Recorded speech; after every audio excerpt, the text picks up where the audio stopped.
విద్యారంభం కరిష్యామి సిద్ధిర్భవతు మే సదా సిద్ధిర్భవతు మే సదా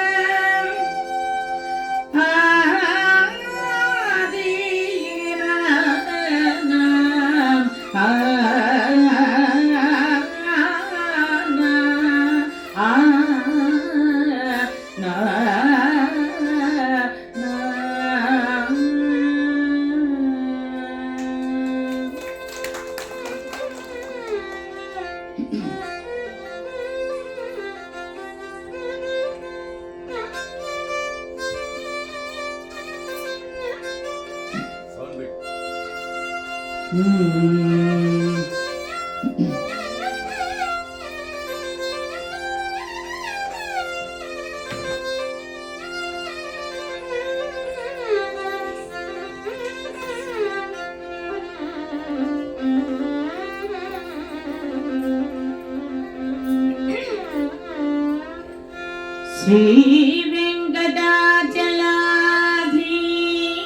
వెంకటాచలాధీశం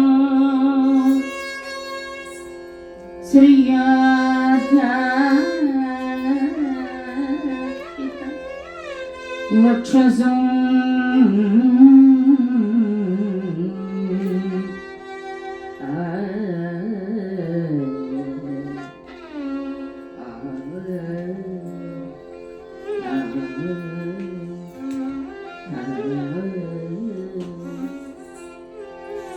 శ్రీ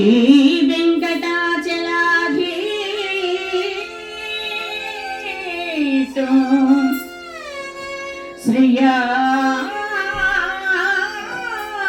శ్రీయాధ్యాసితవక్షసో శ్రితచేతనమందారం శ్రీనివాసమకం భజే శ్రీనివాసం అహం భజే భజే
వినా వెంకటేశం ననాథో ననాదః సదా వెంకటేశం స్మరామి స్మరామి హరే వెంకటేశ ప్రసీద ప్రసీద ప్రియం వెంకటేశ ప్రయచ్చ ప్రయచ్చ ప్రయచ్చ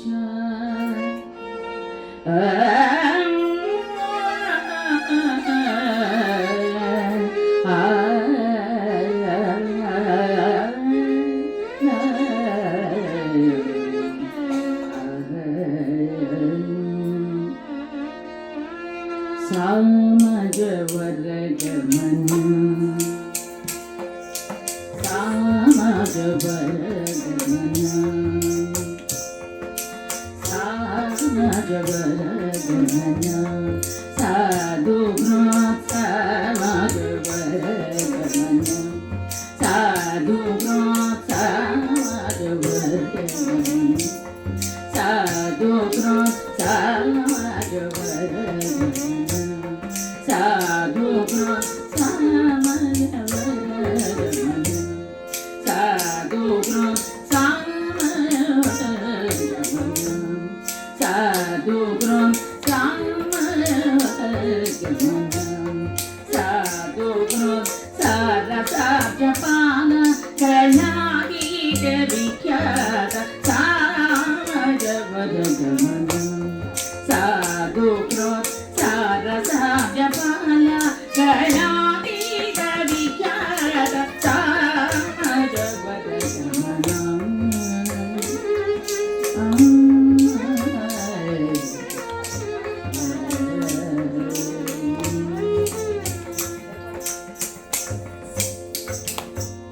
सामनि गमजसुधां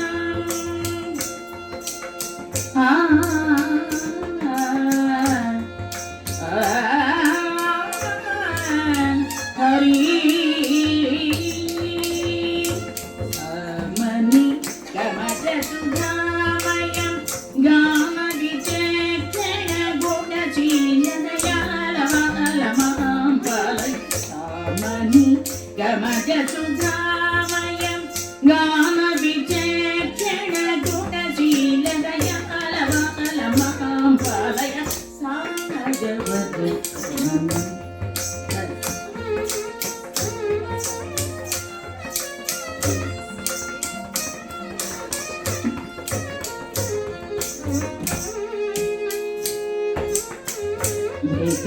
Vedasiddhoma Rujasaptasvara Vedasiddhoma Rujasaptasvara Nada Jaladepa Svikruta Vedasiddhoma Rujasaptasvara Nada Jaladepa Svikruta Yadava Kula Murali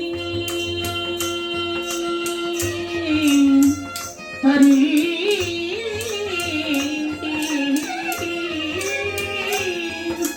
Hari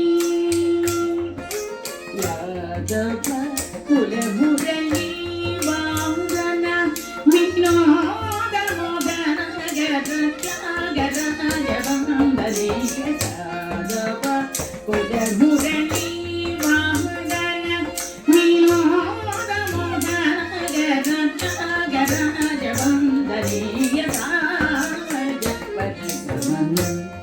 Sadhu Sarasapyapala Kainagita Vikyata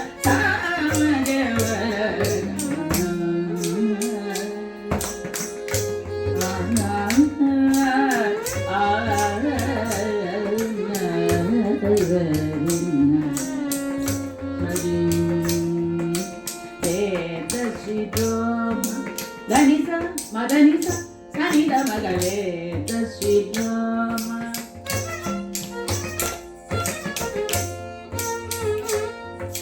Danisa, Madanisa, Sanida Magamadani, Gamadani, Sanida Magamagasa, Gasani, Sanida Magale, the sweet drama.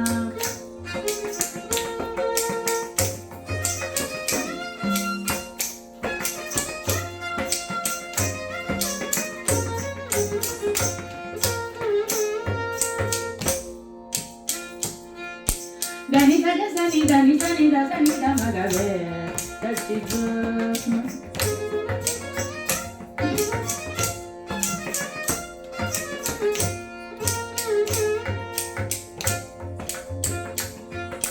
Danisa, Sanida, Sanida, Sanida Magamadani, Sanida Madanida Madamagasaga, Gamadani. That's the drama.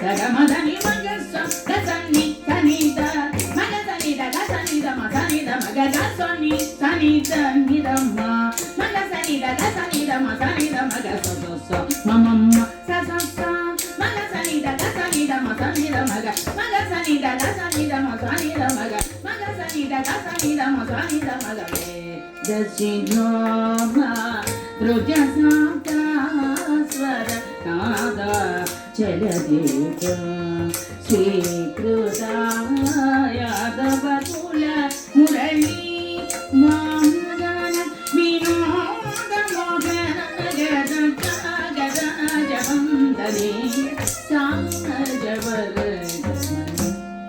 సాధు సారసాబ్జపాల కళావీత విఖ్యాత సామజవర గమన హరి హరి హరి హరి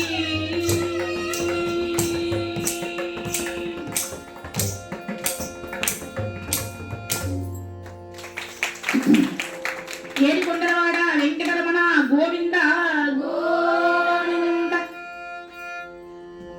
అందరి చేత పట్టుబట్టి గోవింద నామ సంకీర్తనం చేయించేటటువంటి భాగ్యాన్ని పరమాత్ముడు మనకిచ్చాడు. అందుకే మనం హరిదాసులయ్యాము. అటువంటి మనమే ఇంకొంచెం పట్టుగా అంటే మన జీవనము పటుత్వరంగా కొనసాగింపజేసే మహద్భాగ్యాన్ని కలియుగ ప్రత్యక్ష దైవం శ్రీ వెంకటేశ్వర స్వామి వారు కలగజేస్తారని భావిస్తూ ఆశిస్తూ పరమాత్మని దివ్యాశిస్సులు కోరి ప్రార్థన చేసుకుంటూ భక్తులందరూ కళామ తల్లులు సరస్వతి బిడ్డలు అమ్మవారి యొక్క సంతానం మనమందరం కూడా ఆ జగన్మాత యొక్క అనుగ్రహం కోరుతూ మనం ఒక్కసారి గట్టిగా గోవిందనామం చేయాలి. మీ అందరికీ కూడా తెలిసిన విషయమే. హరికథా వైభవం అనేటటువంటి ఈ కార్యక్రమంలో హరికథకు ఒక ప్రత్యేకమైనటువంటి స్థానాన్ని కలగజేయాలనేటటువంటి ముఖ్య ఉద్దేశం చేత తిరుమల తిరుపతి దేవస్థానంలో హిందూ ధర్మ ప్రచార పరిషత్తు వారి యొక్క ఆధ్వర్యంలో ఈ యొక్క హరికథా వైభవం అనేటటువంటి కార్యక్రమం పూర్వములో ఎంతటి వైభవము చక్కగా నిమిడీకృతమై ఉండిందో, ఎంత ఖ్యాతి నొందిందో అటువంటి పూర్వ వైభవాన్ని మళ్ళీ హరికథ అనేటటువంటి ఈ చక్కని సత్సాంప్రదాయాన్ని ముందుకు తీసుకుపోవాలనేటటువంటి ఉద్దేశం చేత ఈ కార్యక్రమాన్ని చక్కగా జరిపిస్తున్నారు. శ్రీయుత కార్యదర్శి వారికి, తదితర 50 మంది సిబ్బందికి, అలాగనే వేయించేసి ఉన్నటువంటి కళామ తల్లులందరికీ హృదయపూర్వకంగా నమస్కరించుకుంటూ చేతులారంగా శివుని పూజింపడేని, నూరు నువ్వంగా హరికీర్తి నుడుబడేని, దయలు సత్యంబులోనుదా దళపడేని, కలుగ నేటికి తల్లుల కడుపు చేటు అంటారు భాగవతంలో.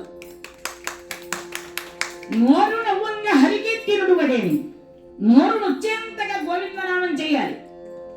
ఎందుకంటే చిన్నగా మనం గోవింద పెట్టి ఆయనకు వినిపించదా, ఆయనకు వినిపించదని కాదు, మన జీవితాలను ధన్యం చేయాలనేటటువంటి సంకల్పం.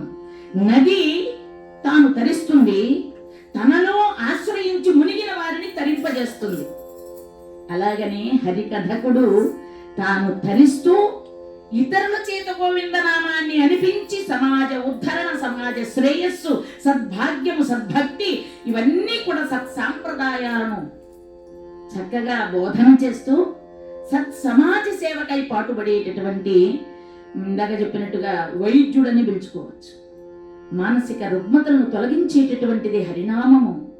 అటువంటి హరి సంకీర్తనం మనందరం కూడా గట్టిగా చేయాలని, ధ్యానం మౌనంగా చేయాలి, గానం గట్టిగా చేయాలి. ధ్యానం మంత్రాలందరికీ వినిపించేటట్టుగా చదవకూడదు. ధ్యానం చాలా మౌనంగా చేయాలి, మనస్సును ఏకాగ్రతగా పెట్టుకోవాలి. గానం గట్టిగా చేయాలి. అది భాగవతంలో పోతనామాచ్యుల వారే చెప్పారు. హరినామమే కడు ఆనందకరం అంటారు అన్నమాచార్యుల వారు. నగధరు నామము నరక హరణము, జగదేక హితము సమ్మతము, సగుణ నిర్గుణము సాక్షాత్కారము, పొగడవో పొగడవో పొగడవో మనసా హరినామమే కడు ఆనందకరము. జీవితాలను ధన్యం చేసేది. మనం ఎలా ఉన్నామండి? సారూప్యము, సామీప్యము, సాలోక్యము. ఇంతకు ముందు మనం జయ విజయుల కోసం ఈ మాట చెప్పేవాళ్ళం. జయ విజయులు ఎక్కడ ఉన్నారండి? వైకుంఠంలో ఉంటారు. ఎలా ఉన్నారండి? అదే లోకంలో ఉంటారు. ఏ విధంగా ఉంటారండి? సారూప్యముతో ఉంటారు. ఉంటారు. అదే స్వామి లాగానే ఉంటారు. వాళ్ళు కూడా సాలోక్యములో ఉంటారు, సామీప్యములో అత్యంత స్వామికి దగ్గరగా ఉన్నారు. అటువంటి వాళ్ళు కూడా ఆ సారూప్యంతో ఉన్నటువంటి వాళ్ళు కూడా ఒక మాట కోసం ఆరాటపడ్డారు. అదే సాయుధ్యం. సాయుధ్యం అంటే ఏంటండి? సాయుధ్యం అంటే ఏంటమ్మా? ఏమ్మా? సాయుధ్యము అంటే మోక్షము. అది చేరుకోవడం కోసం తాపత్రయపడ్డారు జయ విజయులు కూడా. అలాగే భగవంతుడు మనకెంతటి భాగ్యాన్ని ఇచ్చాడు. వైకుంఠం వదిలిపెట్టాడు. ఏ యుగంలోనైనా ఏ అవతారంలోనైనా ఒక తల్లి గర్భం నుంచి జన్మ తీసుకోవచ్చు. కానీ కలియుగంలో అలా కాదు. కృతౌతు నారసింహస్య త్రేతాయాం రఘునందనః ద్వాపరే వాసుదేవస్య కలవు శ్రీ వెంకటనాయక. కలియుగములో మాత్రం వెంకటేశ్వర స్వామి వారు సాక్షాత్తు దివి నుండి భూమికి అలా తిన్నగా వచ్చేసాడు పరమాత్మ. అందుకే అన్నమయ్య వారు అంటారు, కమలాసనాదులు గాననేనిపై మమగారము చేయ మార్గము గలిగే. ఎంత గొప్ప మాట రచన చేశారు. కమలాసనాదులు గానని నీపై మమకారము చేయ మార్గము గలిగే. వెంకటేశ్వర స్వామి వారిని మా తండ్రి వెంకటేశ్వరుడు, మాయమ్మ అలమేలి మంగమ్మ, ఆ బాంధవ్యాన్ని పరమాత్ముడు, ఆ స్వాతంత్ర్యాన్ని కలియుగములో డైరెక్ట్ గా మన మానవులకు ఇచ్చేసాడు. అందుకే ప్రజల వద్దకు పాలన అంటే ఇప్పుడుది కాదండి, వెంకటేశ్వర స్వామి ప్రారంభం చేసింది. ఇవాళ మా మేడం గారు, రాజేశ్వరి మేడం గారు, మా అర్చనమ్మ గారు అందరూ కూడా రావడం, 50 మంది కూడా తిరుమల తిరుపతి దేవస్థానంలో హిందూ ధర్మ ప్రచార పరిషత్తు మహానుభావులు ఈ మహత్తరమైన ఘన కార్యక్రమాన్ని ప్రారంభం చేసి సత్సంకల్పం చేసి ఈ కార్యక్రమాన్ని రూపకల్పన చేసినటువంటి ఒక మహారుషి, ఒక బ్రహ్మ ఋషిలాగా ఆయన పట్టి వదలకుండా ఈ కార్యక్రమాన్ని ముందుకు తీసుకుపోవాలనే సత్సంకల్పంతో ఏ విధంగా అయితే రూపకల్పన చేసి ముందుకు తీసుకెళ్తున్నారో, ఆ కార్యక్రమాన్ని రూపకల్పన చేసే భాగంలో వీళ్ళందరూ అహర్నిశలు శ్రమించారు. మా సుభాషిణి మేడం గారు, రాజేశ్వరి మేడం గారు, తదితర మన దేవస్థానం హిందూ ధర్మ ప్రచార పరిషత్తు మా సంస్థ పెద్దలందరూ కూడా వారికి నా ధన్యవాదాలు తెలియజేసుకుంటూ, వారికి మీ అందరి కరతాళ ధ్వనులతో ధన్యవాదాలు చెప్పాలి మనందరం కూడా. ఎందుకంటే హరికథకు అంత ప్రత్యేకతను సంతరింపు చెయ్యాలి అని ఒక ముఖ్య ఉద్దేశము వాళ్ళు ముందుకు తీసుకెళ్ళినందుకు వాళ్ళందరికీ నా తరపున నా హృదయపూర్వక ధన్యవాదాలు కూడా తెలియజేసుకుంటూ, ఈనాటి కథ నాకు రౌద్ర రసం ఇచ్చారు. రౌద్ర రస పోషణ అంటే కొంచెం బాగా కోపంతో కూడుకున్నటువంటిది. కోపం వచ్చినప్పుడు ఏం చేస్తామండి? కోపం వచ్చినప్పుడు గట్టిగా అరుస్తాం. ఇంకా అవకాశం అంటే దాన్నే యుద్ధం ఉంటారు. అటువంటి యుద్ధ ఘట్టం ఒకటి చెప్పాలి కాబట్టి చక్కనైనటువంటి ఇచ్చిన ఈ సమయం సద్వినియోగం చేసుకోవడానికి ప్రయత్నం చేస్తాను. మహాభారతంలో పంచమ వేదం 5వ వేదంగా ఖ్యాతి వహించినటువంటి శ్రీమన్ మహాభారతం. భ అంటే భక్తి, త అంటే రక్తి, త అంటే తత్వము, ము అంటే ముక్తి. భక్తి రక్తి తత్వ ముక్తులకు ఆధారమైనటువంటి చతుర్విధ ఫల పురుషార్థాలను ప్రసాదించేటటువంటిది అది ముఖ్యమైనది. ధర్మ అర్థ, ధర్మ కామ, ధర్మ మోక్షం. ధర్మ అర్థ కామ మోక్షం చతుర్విధ ఫల పురుషార్థములు అంటే అవి. ఏమి? ధర్మము ముఖ్యమైనటువంటి మార్గం. ధర్మంగానే మానవుని జీవనం ముందుకు వెళ్ళాలి. అది మనం ఇచ్చే ముఖ్యమైన సందేశం అయి ఉండాలి హరికథలు. ధర్మ అర్థ, అర్థాన్ని కూడా ధనాన్ని కూడా ధర్మంగానే ధర్మ మార్గంలోనే సాధించేదానికి ప్రయత్నం చేయాలి. ధర్మ కామ, ధర్మాంతో ముడిపడి అంటే ఒక సత్సాంప్రదాయమైనటువంటి మన భారతీయ సనాతన ధర్మంలో వైవాహిక జీవనం అనేది ఒకటి ఉంది. అటువంటి ఆ వివాహం చేసుకున్నటువంటి కాంతతో ఆ జీవనాన్ని కొనసాగించాలి. అలాగనే ఈ 3 ఎప్పుడైతే ఆచరణ చేస్తామో 4వది పరమాత్ముడు ఇచ్చేస్తాడు. అంత ధర్మయుతంగా మానవ జీవితం గడిపితే ఆయన వద్దన్నా కూడా తన దగ్గరికి చేర్చుకుంటాడు. అదే మోక్షం. అటువంటి చతుర్వేద ఫల పురుషార్థాలను ప్రసాదించేది మహాభారతం. ఎందుకంటే సమాజంలో ఎవరు ఎలా ఉండాలి, ఎలా ఉండకూడదు అని తెలియజేసేటటువంటి ప్రతి పాత్రలో. అందుకే నన్నయ్య గారు అంటారు, నన్నయ్య కవిత్రయం వారిలో నన్నయ్య భట్టు గారు, లోకములో ఎన్ని పాత్రలు ఉన్నాయో, ఎన్ని రకాల మనస్తత్వాలు ఉన్నాయో, అన్ని రకాల మనస్తత్వాలు భారతంలో ఉన్నాయి. భారతంలో ఎన్ని మనస్తత్వాలు ఉన్నాయో అదే లోకములో ఉన్నాయి. ఇందులో లేనిది లోకంలో ఏమి లేదు, లోకంలో ఉన్నది ఇందులో లేకుండా లేదు. అందుకని అద్దం పట్టడం అన్నమాట ఒక మానవ జీవితానికి అద్దం పట్టి ఏది ధర్మం ఏది అధర్మం, మంచి చెడుల మధ్య జరిగిన జీవనమే మహాభారతం. అందుకే ఒక మహానుభావుడు చమత్కారంగా చెప్తాడు, ఏమండి మంచి చెడులు ఎక్కడున్నాయి ఎలా పోల్చుకోవాలన్నాడంట. అంటే కృతయుగంలో అయితే మంచి చెడు అనేదాన్ని ఎలా పోల్చుకోవాలండి? కృతయుగంలో మంచి అంటే దేవతలు బాగా అందంగా ఉంటారు, మంచిగా ఉంటారు, చక్కగా మాట్లాడతారు, ధర్మాన్ని ఆచరిస్తారు. అదే చెడు అయితే కొమ్ములుంటాయి, జింపిరితలు ఉంటుంది, వికారమైన కోరలు ఉంటాయి, రాక్షసులు ఉంటారు అని మనం రాక్షసులు చెడుగా, దేవతలను మంచిగా పోల్చుకోవచ్చు. ఇది కృతయుగం నాటి మాట. అదే త్రేతాయుగానికి వస్తే మంచి చెడులు, సముద్రము యువతల మంచి, సముద్రం అవతల చెడు. సముద్రం యువతల మంచి అంటే రాముడు, సముద్రం అవతల చెడు అంటే రావణాసురుడు. అదే మంచి చెడులు ద్వాపర యుగానికి వచ్చేటప్పటికి ఒకే ఇంట్లో చేరాయిట. వాళ్ళే మంచి అంటే పాండవులు, చెడు అంటే కౌరవులు, ఒకే ఇంట్లోకి చేరాయి. అయితే అదే మంచి చెడులు, ఇది కలియుగం కదా, కలియుగ ప్రభావం ఎక్కువ కాబట్టి అదే మంచి చెడులు ఒకే ఒంట్లో చేరాయిట.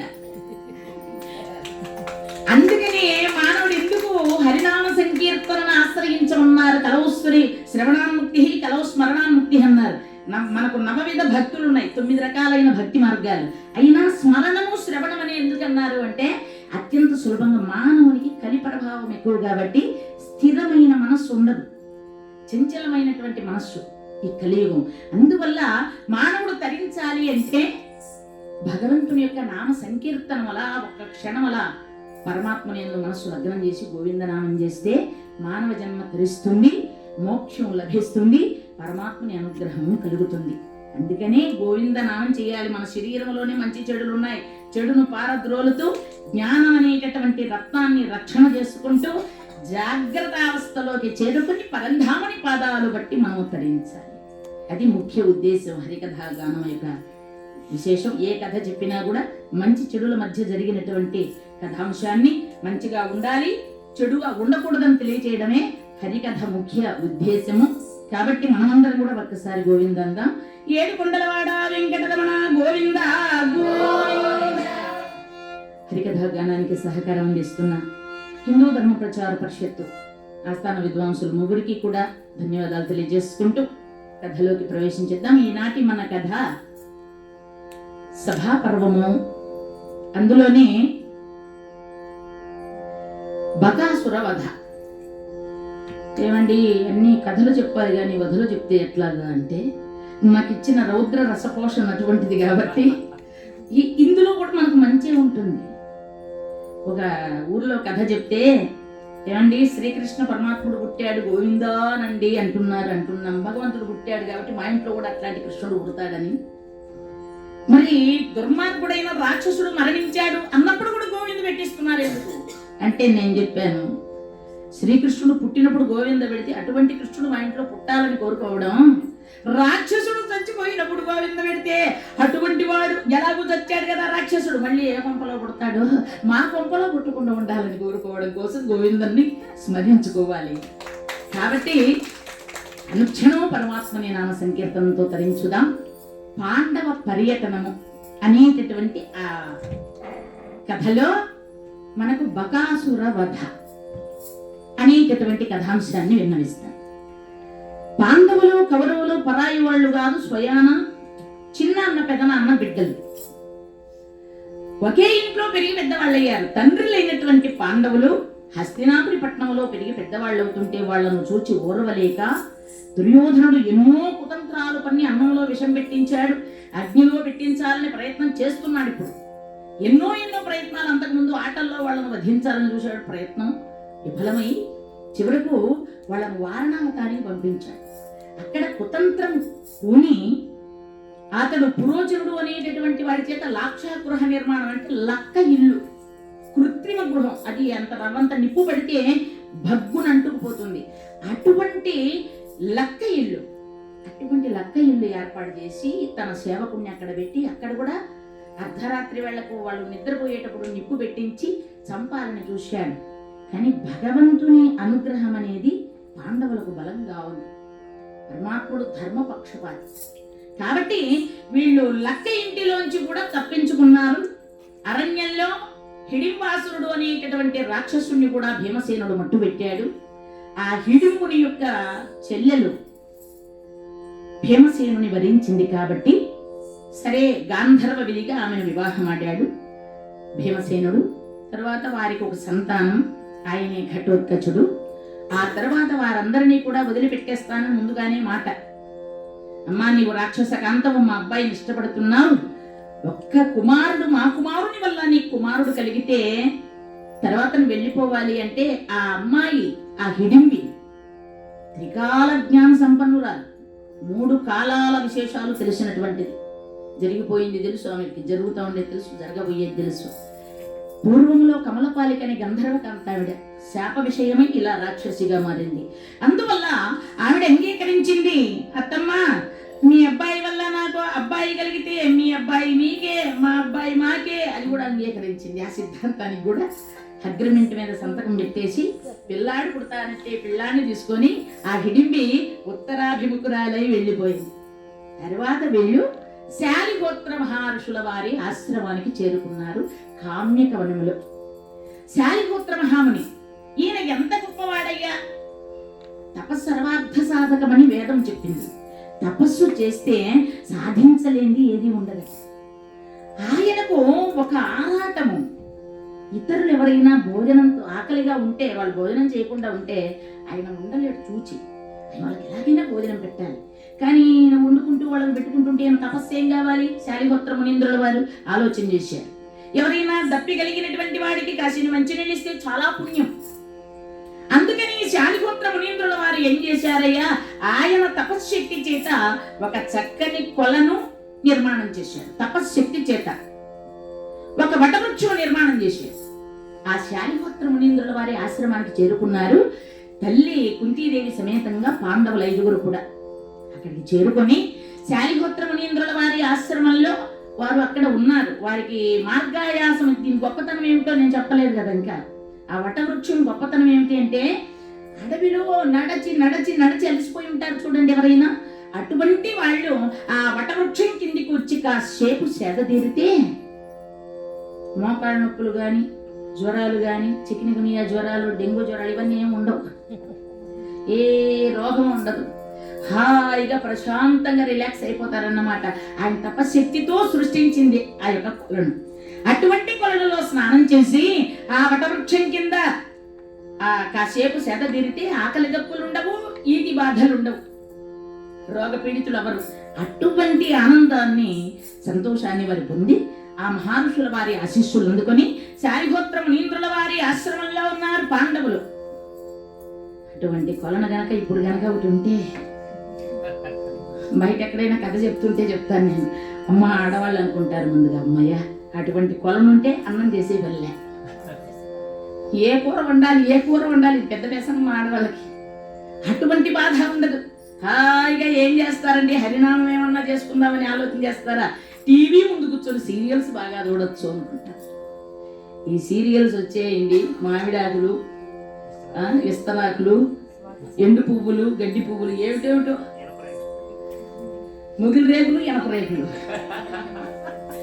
ఈ సీరియల్లో ఏమన్నా సందేశం ఏమన్నా ఉందా సమాజానికి అంటే, అందరూ ఆడవాళ్లే విలన్లు సీరియల్లో, అంత దుర్మార్గుల ఆడవాళ్ళు. ఎక్కడైనా చూసాం, పతివ్రతలు ఉన్నారు, మహాతల్లులు ఉన్నారు, వీరవనితలు ఉన్నారు, దేశం కోసం ప్రాణత్యాగం చేసిన ఝాన్సీ లక్ష్మీబాయి అటువంటి మహాతల్లులు ఎంతో మంది ఉన్నారు. పరమ పతివ్రతలు, దేవతలను కూడా శాసించగలిగినటువంటి శక్తివంతులు ఉన్నారు. కానీ విలన్లు ఉన్నట్టుగా రుజువు చేసింది ఒక సీరియలే. మా అబ్బాయి 10th క్లాస్లో ఉన్నప్పుడు ఒక ఆవిడికి గర్భం వచ్చింది. మా అబ్బాయి ఇప్పుడు సాఫ్ట్వేర్గా జాబ్ చేస్తూ ఉన్నాడు, 4-5 ఏళ్ళు అయింది జాబ్ చేయబట్టి, ఇంకా ఆవిడికి అవలా డెలివరీ. సీరియల్ గొప్పతనం. చేత ఈ సీరియల్ చూద్దామని భావిస్తారు. అది కాదు, మానవ జన్మకు సార్థకత. అది కాదు, పరమాత్మని నామ సంకీర్తనం చేయండి, ధర్మాన్ని ఆచరించండి. ఎవరెవరి ధర్మాన్ని వాళ్ళు. ఇంట్లో మీ ఆవిడ ఏం చేస్తుందంటే, మా ఆవిడకి ఏం పని పాట లేదు, హౌస్ వైఫ్ అంటే అంతా ఊరికెళ్ళి ఉంటుందా? ఆవిడకి పని ఉంటుంది, ఎవరి పని వాళ్ళకు ఉంటుంది, ఎవరి ధర్మం వాళ్ళు చేయాలి. కాబట్టి ఆ శాలిహోత్ర మునీంద్రుల వారి ఆశ్రమంలో ఉన్నారు పాండవులు. జయ లక్ష్మీ రమణ గోవింద్. అక్కడ నుండి వేదవ్యాస మునీంద్రుల వారు వచ్చి వారికి చక్కగా కుశల ప్రశ్నలు అడిగి ఆశీర్వాదం చేసి, నాయన దుర్మార్గుడు అయినటువంటి దుర్యోధనుడి యొక్క దురాలోచన ఇది, మిమ్మల్ని మట్టు పెట్టాలని. కానీ దైవ సంకల్పము, దైవ కృప పొందినటువంటి వాళ్ళు మీరు. అందుకే నవగ్రహాల అనుగ్రహం కన్నా దైవానుగ్రహమే మిన్న అన్నారు. మన జాతకం బ్రహ్మాండంగా ఉందని చెప్పేది నవగ్రహాలు ఎక్కడెక్కడ ఏ ఇంట్లో ఉన్నాయని చూస్తే జ్యోతిష్ శాస్త్రవేత్తలు చెప్తారు. ఈ నవగ్రహాల అనుగ్రహం లేకపోయినా దశమగ్రహం పరంధాముడు, ఆయన అనుగ్రహం ఉంటే అన్నీ ఉన్నట్టే లెక్క. ఆయన అనుకుంటే జరగనిది ఏదీ లేదు, ఆయన అనుగ్రహం లేకపోతే జరిగేది ఏదీ ఉండదు. కాబట్టి ఆ విధంగా భగవంతుని అనుగ్రహం మీ యందు ఉంది నాయన. చక్కగా మీరు ఈ సమీపంలో ఏకచక్రపుర అగ్రహారానికి చేరండి. ఎలా ఉండాలి? మీరు బ్రాహ్మణ వేషధారులై కొంతకాలం ఆ ఏకచక్రపుర అగ్రహారంలో మధుకర వృత్తితో జీవించండి. మా గురుదేవులు స్వర్గీయ శ్రీ పాతకోట శ్రీకాంతం సూర్యనారాయణ శర్మ గారు మహాభారతం 30 రోజులు చెప్పేంతగా నాకు బోధన చేశారు. మా గురుదేవుల యొక్క పాదపద్మాలకు నమస్సుమాంజలు సమర్పణ చేస్తున్నాను. ఒక చోట 30 రోజులు కూడా చెప్పాను మహాభారతం. అటువంటి మహద్భాగ్యం గురువుల కటాక్షమే, తల్లిదండ్రుల ఆశీర్వచనమే, మరొకటి కాదు. అలాగనే శ్రీ సర్వారాయ హరికథా పాఠశాల అంటే ఆ మహావృక్షము, ఆ సరస్వతీదేవి యొక్క ఒడి, చదువుల బడి. ఆ ఒడిలో అలరాలినటువంటి బిడ్డలమే చాలా మంది ఉన్నాం. నేను 1990లో కంప్లీట్ చేసి వచ్చాను అక్కడ హరికథా ప్రవీణ. తర్వాత హరికథ ఆల్ ఇండియా రేడియోలో B grade, B high grade, A grade అయ్యింది, ఏ టాప్, ఫైనల్గా ఏ టాప్ గ్రేడు ఈ మధ్యకాలంలో 6 నెలల కిందట వచ్చింది. ఆకాశవాణి ఆల్ ఇండియా రేడియోలో నేను జడ్జిగా కూడా ఉన్నాను. పరమాత్ముడు అవకాశం కూడా ఇచ్చారు.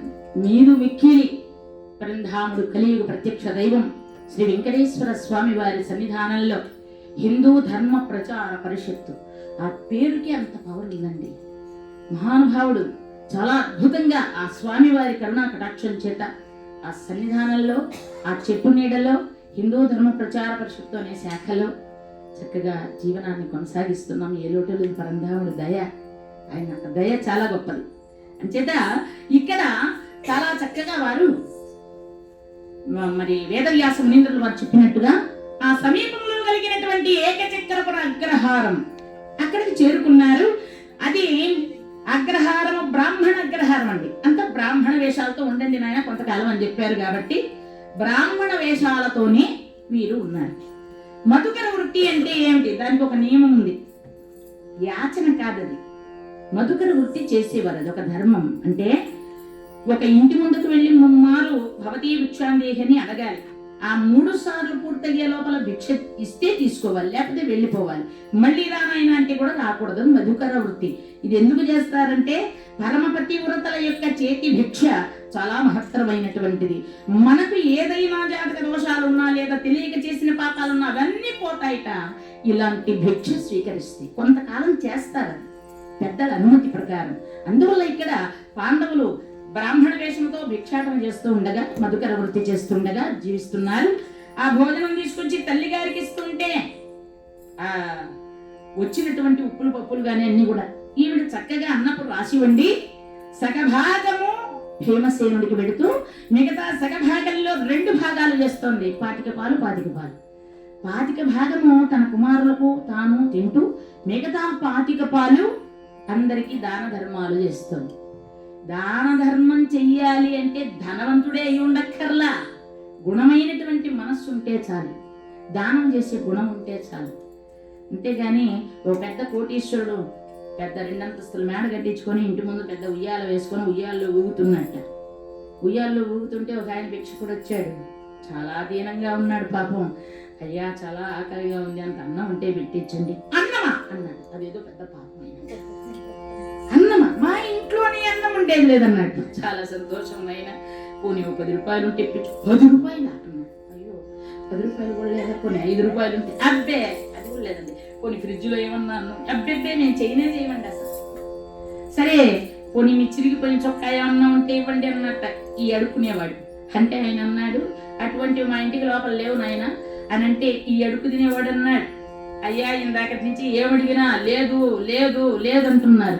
ఏమీ లేనప్పుడు మీరు మాత్రం కొంపలో ఎందుకు రండి నా వెంటాపడి, ఇద్దరం కలిసి అడుక్కుందాం అన్నాడు. దానం చేసే గుణం లేనప్పుడు ఎంత ఉన్నా ప్రయోజనం లేదు. దానం చేసే గుణమే ఉంటే ధనం అవసరం లేదు, మంచి మనసు ఉంటే చాలు. ఆ విధంగా ఏకచక్రపుర గ్రహారంలో ఉండగా వారు ఉండడానికి ఒక ఇల్లు ఇచ్చిందండి ఒక బ్రాహ్మణ కాంత. అయ్యా మా ఊరికి వచ్చారు మీరు, మా ఇంట్లో ఈ పక్కిల్లు ఖాళీగా ఉంది, పోషణం ఇక్కడ ఉండండి అని. ఆ ఇంటి గల ఆవిడ, ఆ యజమానురాలు దుఃఖిస్తూ ఉంది, ఏడుస్తుంది. అక్కడికి వచ్చారు. ఈ కుంతీదేవి అక్కడికి వచ్చి, అమ్మా పొరుగురు నుంచి వచ్చాం మీ ఊరికి, దాచుకోవడానికి ఇల్లు ఇచ్చారు మీరు, అటువంటి మీ రుణం మేము ఎలా తెచ్చుకోగలం? కానీ మీరు ఇంతగా దుఃఖిస్తా ఉండేదానికి కారణం ఏమిటి, మీ దుఃఖానికి కారణం ఏమిటి అని అడిగింది.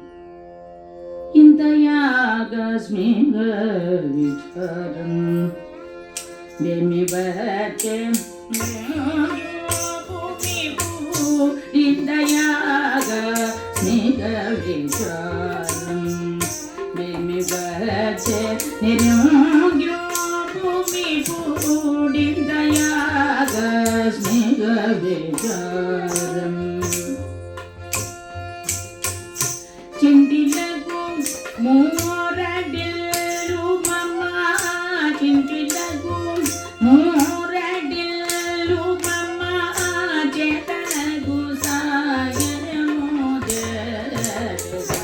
ఇంతయాగ స్నేహవే బేమి వచ్చే నిర్యోగ్యో భూమి కూడి దయాగ స్నేహవే.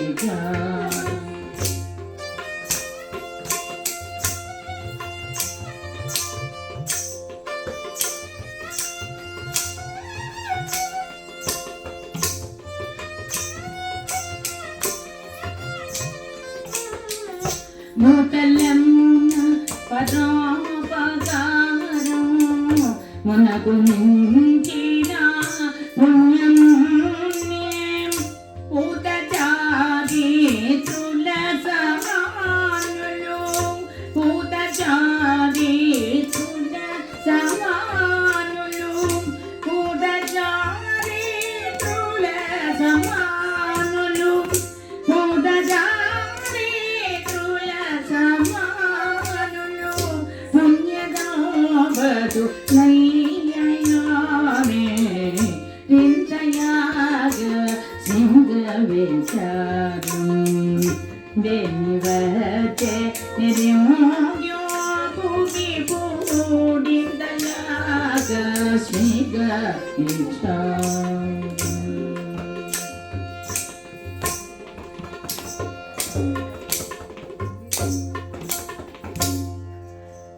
అమ్మా ఓ బ్రాహ్మణ కాంత ఎందుకు దుఃఖిస్తున్నారు అని అడిగింది కుంతీదేవి. ఏమని చెప్పమంటారు తల్లి, ఈ సమీపంలో కలిగినటువంటి కొండ, ఆ కొండ మీద బకాసురుడు అనేటటువంటి ఒక రాక్షసుడున్నాడు. తిరుమల తిరుపతి దేవస్థానంలో హిందూ ధర్మ ప్రచార పరిషత్తు వారి ఆధ్వర్యంలో హరికథా వైభవము అనేటటువంటి ఈ మహత్తర ఆ యొక్క పదమే అంత గొప్పది చూడండి.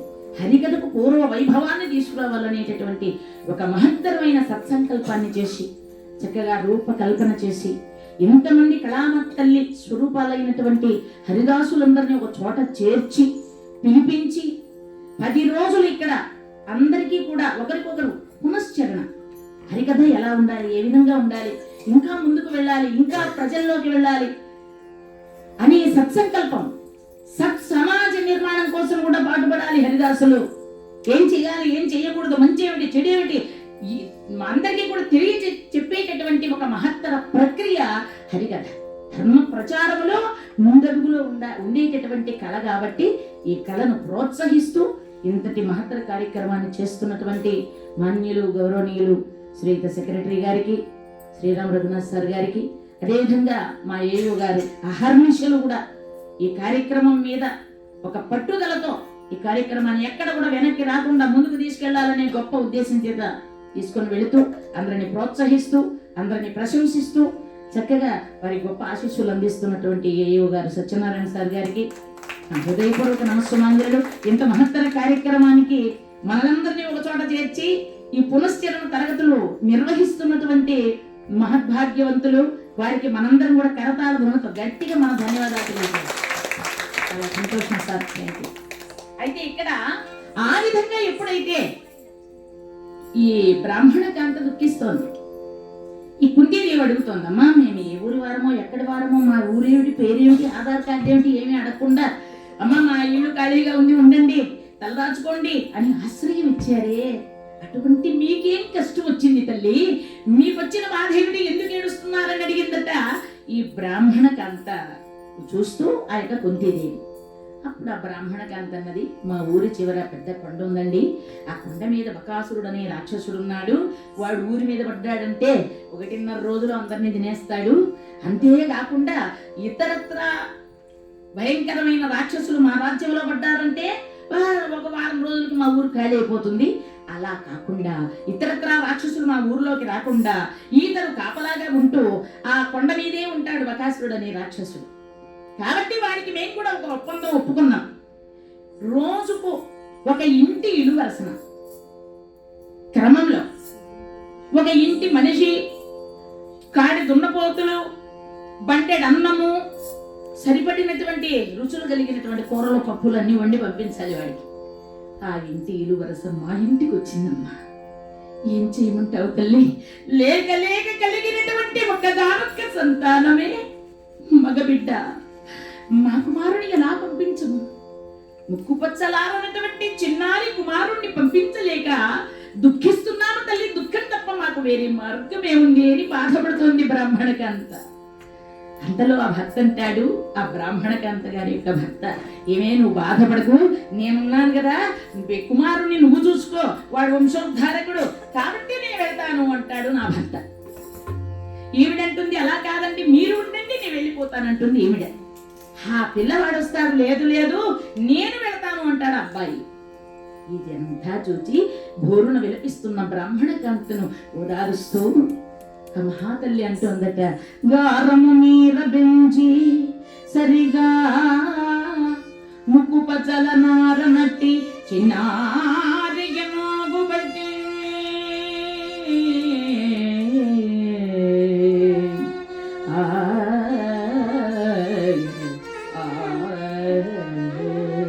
గారము మీర బెంచి సరిగా ముక్కు పచ్చల నార నట్టి చిన్నారిగా నాగుబట్టి గనునా పెను రకసి పట్టణ పెట్టుటల్ దారుణమేట కన్నగలరా, మరి నాకు ఏడురు కుమారున్నారు గదమ్మా, అందుకని బాపుదు ఊరడుమా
చక్రవాకం మనసును హత్తుకుంటుందండి. మన పెద్దలు చెప్తుంటారు, రాగాలు ఏ సందర్భంలో ఎలా పాడాలో, ఏ సందర్భానికి ఏ రసపోషణకి ఏ రాగాలు ఉండాలో అని పెద్దలంతా నిర్ణయం చేసేసారు మహానుభావులు. రేపు ఇంకా క్లాసులు ఉన్నాయి కాబట్టి ఆ రాగాలు కానీ మనకు హరికథ వాంగ్మయం అనేటటువంటి సబ్జెక్ట్ నాకు ఇచ్చారు. అది రేపటి రోజున విన్నవిస్తాను. అయితే ఆ విధంగా మహాతల్లి ఎంత బాధపడుతోందో ఆ రాగంలోనే ఆ గారము మీరగించి సరిగా ముక్కుపచ్చలు మారనట్టి చిన్నారి ఎనుంగు బట్టి ఎంత అద్భుతంగా సాహిత్యాన్ని కూడా మనకు అందించారండి. మనం అర్థం చేసుకుంటేనే మనం అందించగలం సమాజానికి. చక్కగా మన మాట ఒక బాణం కంటే పదునైందిగా వెళ్ళాలి సమాజంలో. అంటే వాళ్ళ హృదయాన్ని రంజింప చేయాలంటే ఆ హరికథలో ఉన్నటువంటి ధర్మాన్ని, ఆ ధర్మాన్ని ఎత్తి చూపించి ఇది ధర్మం, ఇది అధర్మం, ఇది మంచి, ఇది చెడు, ఇలా చేయాలి, ఇలా చేయకూడదని చెప్పడము, ఆ ప్రత్యేకత, ఆ హక్కు మనకు హరిదాసులందరికీ ఉంది. ఆ బాధ్యత ఉంది ముఖ్యంగా. కాబట్టి ఇక్కడ ఆ తల్లి ఏడుస్తూ ఉంటే ఈవిడన్నదట, నాకు పుత్రుల పైన ప్రేమనే గగా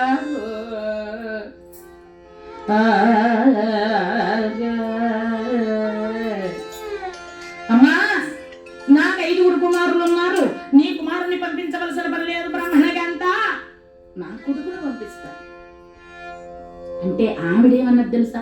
అమ్మయ్య, నా కొడుకు నాకు మిగిలిపోయాడు, ఆవిడ కొడుకు కదా పోతే పోని అనలే. అన్నేమంటారు? స్వార్థం అంటారు. స్వార్థరహిత్యమైన జీవితాన్ని గడపడం ఇక్కడ మనకు తెలుస్తుంది.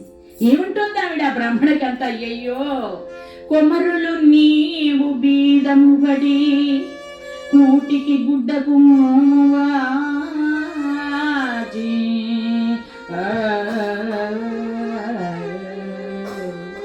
అయ్యో ఏ ఊరి దానవో, ఎక్కడి దానవో, ఆశ్రయం లేక మా ఇంట వచ్చి ఆశ్రయం పొందుతున్నావు తల్లి. నీకు 5 కుమారులున్నంత మాత్రం చేత చెట్టు నిండా కాయలుంటే చెట్టుకు బరువా? 5 మంది బిడ్డలుంటే మాత్రం ఒక కొడుకు పోతే పోని అని ఏ తల్లి అనుకోదు. తల్లి హృదయం తల్లడిల్లిపోతుంది బిడ్డకేమన్నా అయితే. అసలే పేదరికంతో అల్లలాడుతున్నావు, ఆ బిడ్డలు తెచ్చి పెడుతుంటే భోజనం తింటున్నావు, వారికి పెడుతున్నావు. అసలే పేదరికం తొల్లాడుతున్న నీకు పుత్రశోకం ఒకటి కలగచేతునా? నా వల్ల నా కుమారుని బ్రతికించడం కోసం నీవు పుత్రశోకం పడితే ఆ పాపం నాకు కదా. నిస్వార్థమైనటువంటి మనస్సు కలదై ఉండాలట. బ్రాహ్మణకాంత చెబుతుంది, వద్దు అంటుంది. అంటే ఆవిడన్నది, నాకు పుత్రుల పైన ప్రేమ లేక కాదు, అసుర నోర్వంగా జాలిన ఎట్టి కొమరులేవరు నాకు, నా కొడుకు లేనటువంటి వారు నాకు బాగా తెలుసు. అసుర నోర్వంగా జాలిన ఎట్టి కుమారులు మహాబలాఢ్యులు నా కొడుకులు 5 కూడా.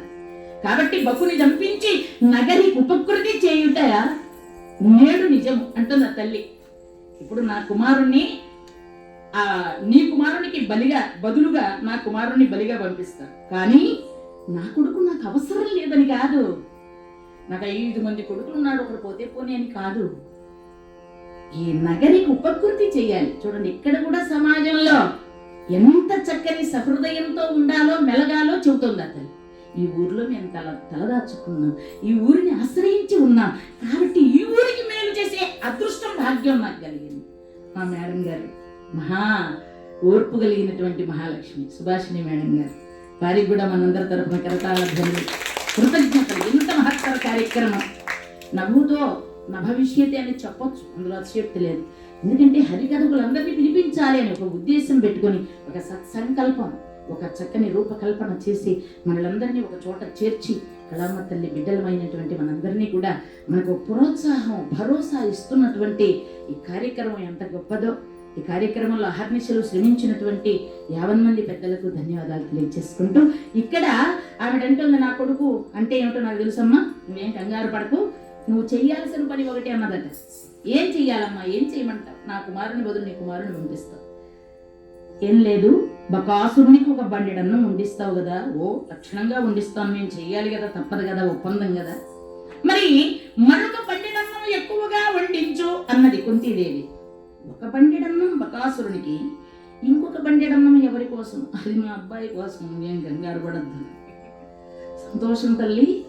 అలాగే అని చెప్పి ఆ రాత్రంతా బ్రాహ్మణకాంతలు నిద్ర మేలుకొని చక్కగా వారందరూ కూడా కావలసినటువంటి పరమాన్నాలు, పాయసాలు, రకరకాలైనటువంటి గారెలు, బూరెలు, చకోడీలు, పకోడీలు, తీపట్లు, బొబ్బట్లు, నిప్పట్లు, చప్పట్లు ఎన్ని కావాలంటే అన్ని చేసేసి సిద్ధం చేసేసారు 2 బండ్ల అన్నం. అయితే ఇంతలో భీమసేనుని పిలిచింది కుంతీదేవి, నాయనా ఒక బ్రాహ్మణ కుమారునికి ఉపకృతిగా ఉపకారం చేయదలచి నిన్ను నేను బకాసురునికి బలిగా పంపిస్తున్నాను, ఏమంటావు? చాలా సంతోషం అమ్మా.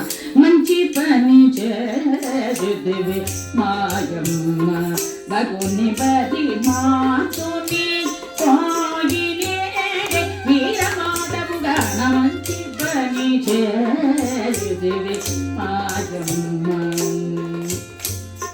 నిండు నా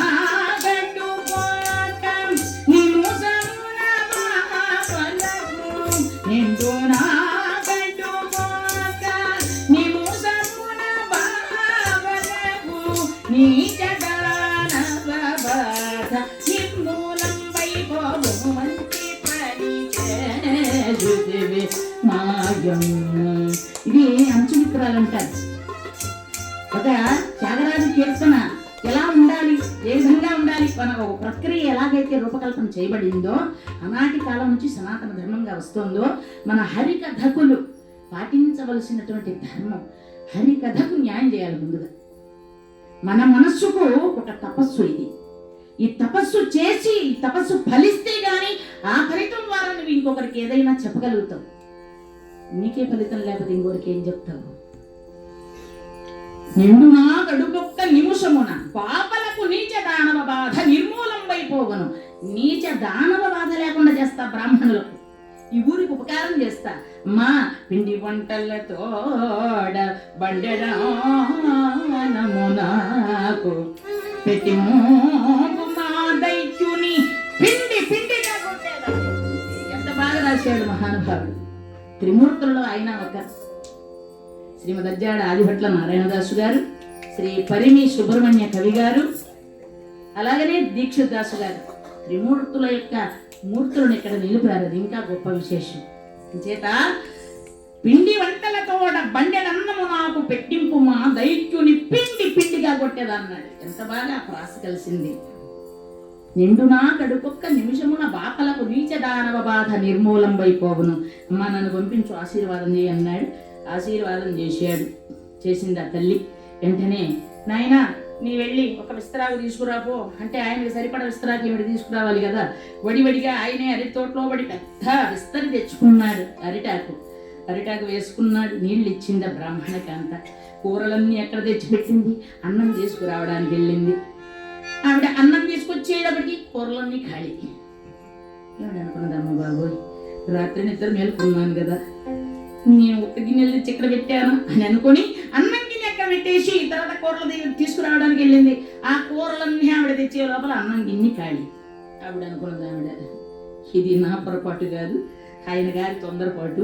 నాయన నీకు వడ్డించాల్సిన పని లేదు, డైరెక్ట్గా వంటశాలలోకి వెళ్ళిపోవచ్చు, పర్మిషన్. సరే ఇచ్చేసింది ఆవిడ. వెంటనే ఆయన చక్కగా బండెడు భోజనం కూడా భోంచేశాడు. ఆయన బయలుదేరుతున్నాడు. అప్పటికే సిద్ధం చేసినటువంటి ఆ బండెని తీసుకొని బయలుదేరే ప్రయత్నంలో భీమసేనుడు వెళుతుంటే అది చూచాడు అప్పుడే వచ్చినటువంటి ధర్మరాజు. ఆయన అన్నాడు, అమ్మా ఏమిటిది అన్నాడు. నాయన కొండ మీద ఉన్నటువంటి బకాసురునికి బలిగా వెళ్ళవలసిన బ్రాహ్మణునికి అబ్బాయికి బదులుగా మన భీమయ్యను పంపిస్తున్నాను అని తల్లి అంటే, ఆయన అన్నాడు, బాధపడ్డాడు ధర్మరాజు, కన్నీటి పర్యంతం అయ్యాడు. పాండవాన్వయమునిల్పగా భద్రగతి వజ్రపంజరవ్యవాని బాహుయుగము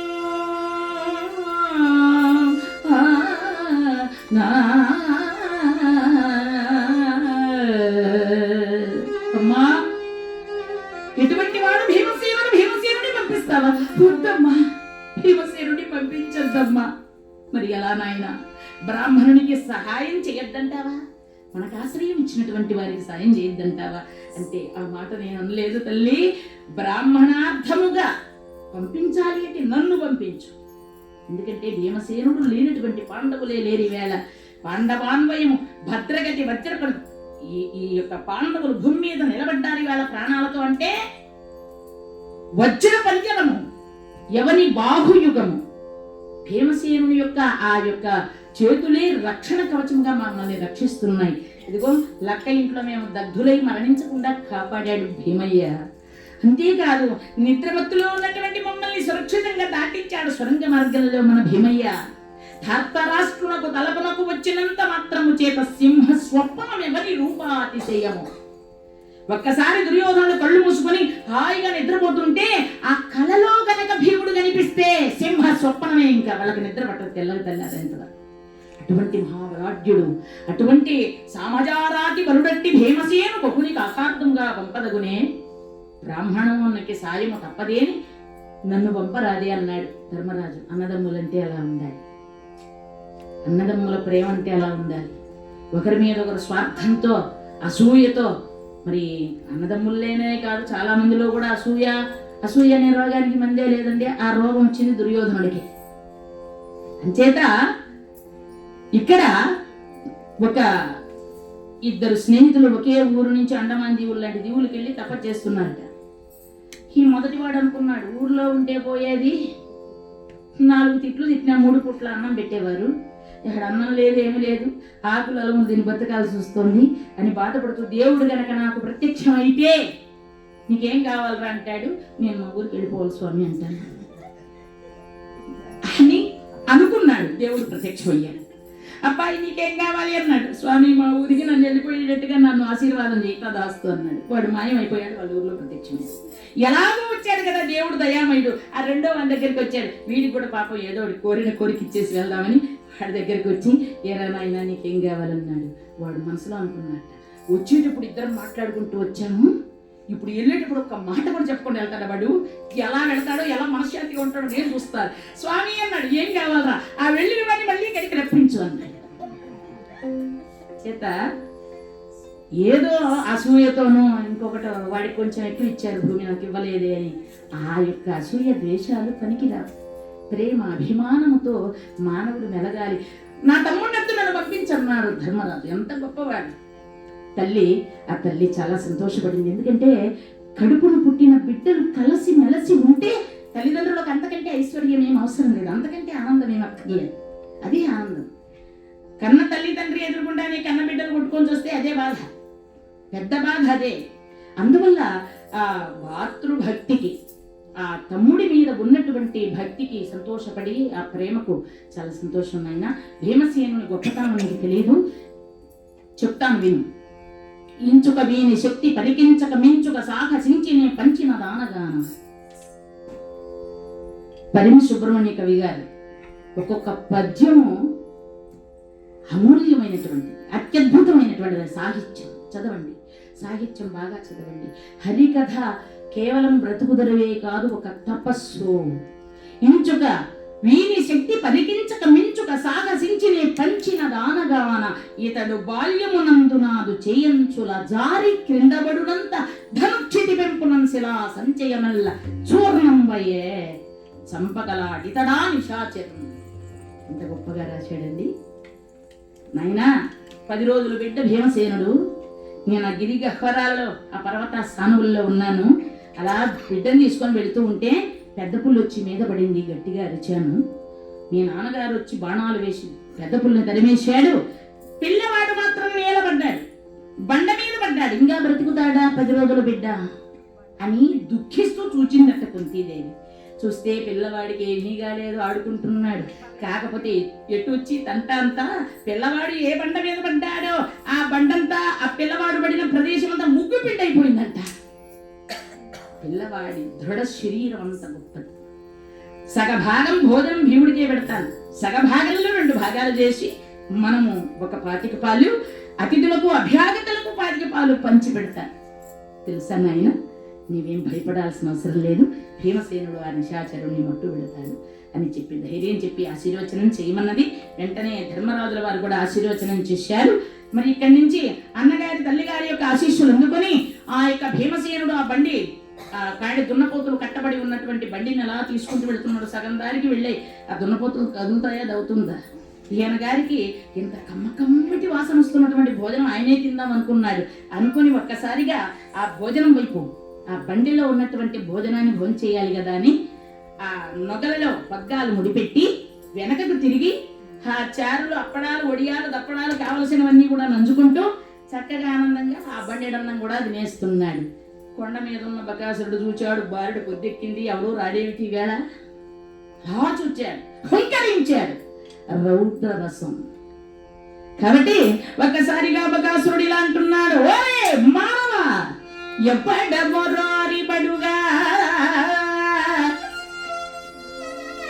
అఠాన రాగం పాడితే బఠానీ కొరికినట్టు ఉండాలంట, వేగడ రాగం పాడితే మీగడ తిన్నట్టు ఉండాలట, హిందోళ రాగం పాడితే హాందోళను తొలగిపోవాలట.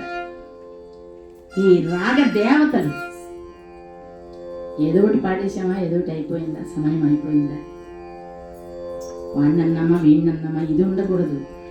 ఆ హర్నిశలు మనమందరం కూడా నిత్య విద్యార్థులే, నిత్యము చదవాల్సిందే, మననాత్ముని ప్రతి నిత్యం మననం చేయాల్సిందే. అందుకనే అఠాణ రాగంలో ఆ రాక్షసుడు బకాసురుడు కొండ మీద నెక్కాడు.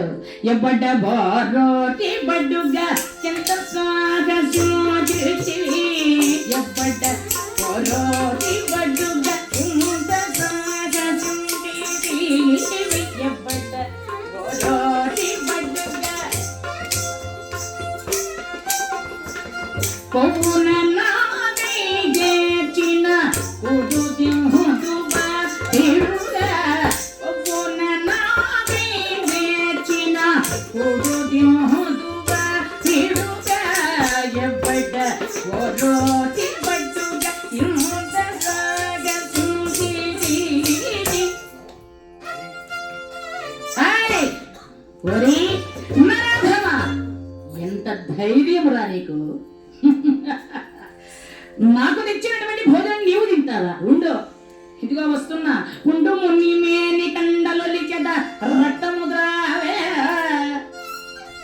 ఆ అఠాణ రాగంలో ఆ మాట్లాడేటటువంటి ఆ పలుకులు ఆ రాగంతో పాటు తెలియాలి. బా అవకాశం వచ్చాడా అంటే ఎప్పుడైనా కోపం వస్తే గట్టిగానే కదండి, ఎలా గుర్తుందా అంటాం కానీ, ఏమండి అయ్యా మహానుభావ మీకు బుద్ధి అనేది ఉందండి, అమ్మగారిని పీటగారిని వేస్తాను, భోజనం గారిని వడ్డిస్తానని అంటామా? ఎలా బుద్ధి ఉందా లేదా వెదవా, సమయానికి వచ్చి అన్నం తినాలి కదా అంటుంది కన్న తల్లైనా. అసలు ఇక్కడ రాక్షసుడు వాడికి భోజనం ఆకలేస్తుంది, సకాలంలో రావటం లేదు సరిగదా, దూరం నుంచి చూస్తే బండిలో ఉన్నటువంటి భోజనం అంతా వాడి భోజనం చేస్తున్నాడు. చూచాను కుంటుముని మేగి కండలొలిచెద రక్తముద్రావేరా, పండబేటి ఎముకలు పిండి పిండిగా గొట్టెదా,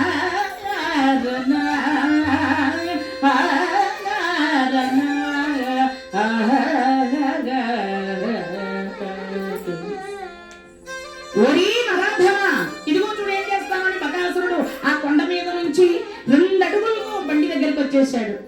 అప్పటికి భీమసేనుడు కొంచెం కష్టమైన పని చేస్తున్నాడు. ఇంటి దగ్గర ఒక బండెడు అన్నం తిన్నాడు కదా, మళ్ళీ ఇక్కడ మళ్ళీ బండెడు అన్నం తినేటప్పటికి భుక్తాయాసం ఎక్కువైపోయింది.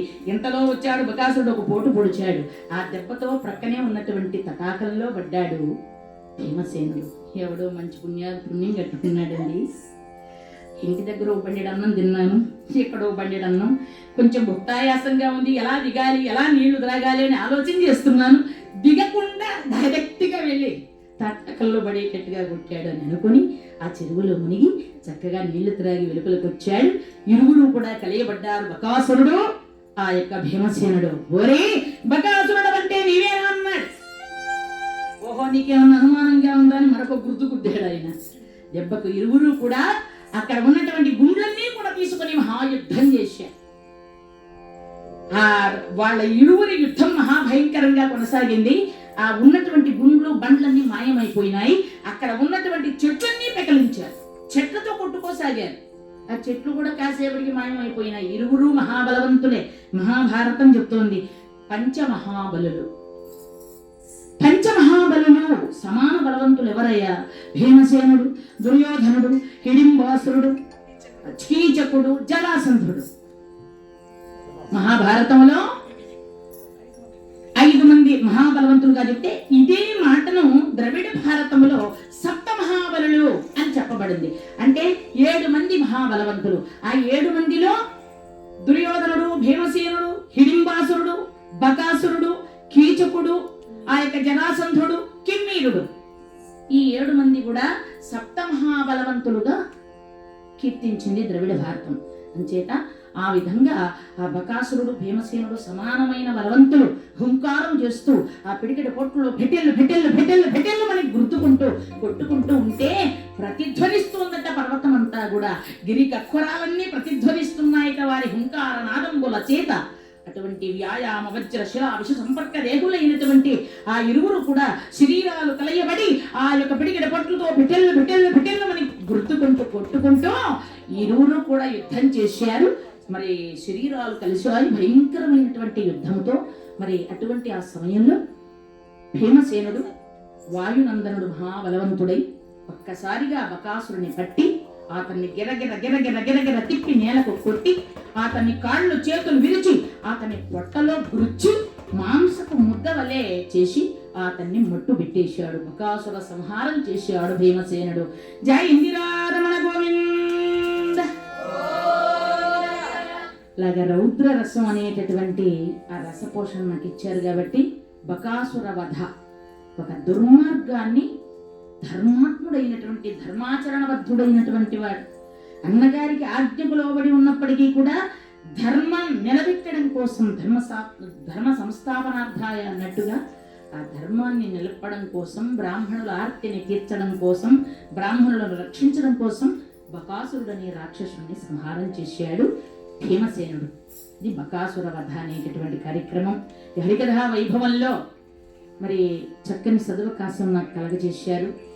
ఈ హరికథ గానం చేసేటటువంటి భాగ్యం, అలాగనే హరికథ వాంగ్మయం అనేటటువంటి ఆ చక్కనైనటువంటి చరిత్రను చెప్పాలి అని రేపటి రోజున ఆ సబ్జెక్టు చెప్పే విధానంలో కూడా నాకు అవకాశం ఇచ్చినందుకు శ్రీయుత పెద్దలు, మాన్యులు, గౌరవనీయులు హిందూ ధర్మ ప్రచార పరిషత్తు కార్యదర్శి వారు శ్రీరామ్ రఘునాథ్ సార్ గారికి, అలాగనే మా సుభాషిణి మేడం గారికి, చక్కని సహృదయురాలు, అలాగనే ఏఓ సార్ గారికి, తదితర 50 మంది పెద్దలకు, అలాగనే ఎంతో ఓర్పుతో 10 రోజుల కార్యక్రమం అప్పచెబితే ఈ కార్యక్రమాన్ని దిగ్విజయంగా ముందుకు తీసుకెళ్లే విధానంలో వారు ముందుకెళ్తున్నటువంటి ఎల్ శ్రీనివాసరావు భాగవతారు గారికి, అలాగనే సహకారం అందించినటువంటి కళామూర్తులు, సరస్వతి పుత్రులు వైరణ మీద వెంకటరమణ గారు, అలాగనే తబలా మీద రమేష్ గారు, అలాగనే శృతి అండ్ గజ్జల మీద భానుప్రకాష్ గారు, ముగ్గురు కూడా సహకారం అందించారు. చక్కగా నా యొక్క ధన్యవాదాలు కళామ తల్లులైన మీ అందరికీ, మా మేడం గారికి కూడా నమస్కరించుకుంటూ